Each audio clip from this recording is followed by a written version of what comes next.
आजच्या काळात अनेक तरुण तरुणी उच्च शिक्षण, करिअर आणि स्वतःच्या अपेक्षांमध्ये एवढे गुंतले आहेत की विवाहाचा विचार मागे पडत आहे।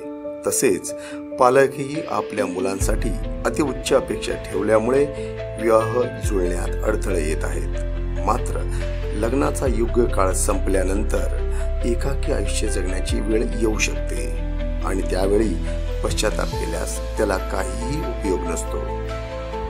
मुलांवर वाढत्या वयाचा परिणाम काय होतो? तरुण वयात जुळणाऱ्या संधी वाढत्या वयासोबत कमी होत जातात। लग्न झाले नाही म्हणून समाजात वेगळे वाटणे, मानसिक तणाव वाटणे सुरू होते। आई वडिलांचे वय वाढत जाते आणि त्यांना मुलांच्या भविष्याची चिंता लागून राहते। पुढील पिढीत जन्माला येत नाही, ज्यामुळे सामाजिक संतुलन बिघडण्याची शक्यता असते। विवाह न जुळण्याची मुख्य कारणे कोणती? प्रत्येकाला सर्व गुणसंपन्न जोडीदार हवा असतो, पण अशा अपेक्षा वास्तवाशी विसंगत असतात। आर्थिक स्थैर्य मिळाल्यावरच लग्न करायचे या विचारसरणीमुळे वेळ निघून जाते, कारण करिअरला जास्त महत्त्व दिले जाते। मुंबई, पुणे, नाशिक यासारख्या ठराविक शहरातच स्थायिक होण्याची अपेक्षा वाढत जाते। पालक व मुलांमध्ये खुल्या संवादाचा अभाव असतो।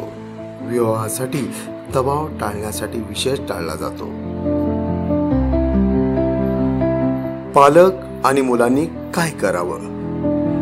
विवाहासाठी योग्य वय 25 ते 30 असते, त्यानंतर संधी कमी होत जातात। योग्य वयातच योग्य निर्णय घ्या। शिक्षण संपत्तीपेक्षा व्यक्तिमत्व आणि विचारसरणी महत्त्वाची आहे। स्वभाव जुळवण्यास प्राधान्य द्या। प्रत्येक गोष्ट मिळवणे शक्य नसते, म्हणूनच समजूतदारपणा ठेवा, अति अपेक्षा टाळा। विवाह हा जबरदस्तीचा नाही, पण योग्य वेळेवर खुल्या मनाने चर्चा करणे आवश्यक आहे। त्यामुळे संवाद वाढवा।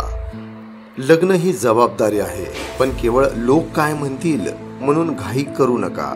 समाजाच्या भीतीने निर्णय घेऊ नका।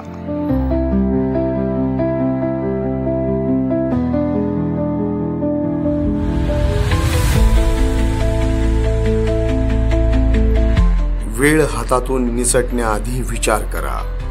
आज पालक आणि तरुण तरुणींनी हा गंभीर विचार करण्याची गरज आहे। विवाह म्हणजे फक्त जबाबदारी नव्हे, तर जीवनाचा सुंदर प्रवास आहे। वेळ निघून गेल्यावर मनात पश्चाताप ठेवण्यापेक्षा आजच योग्य निर्णय घ्या आणि समंजस पद्धतीने पुढे जा।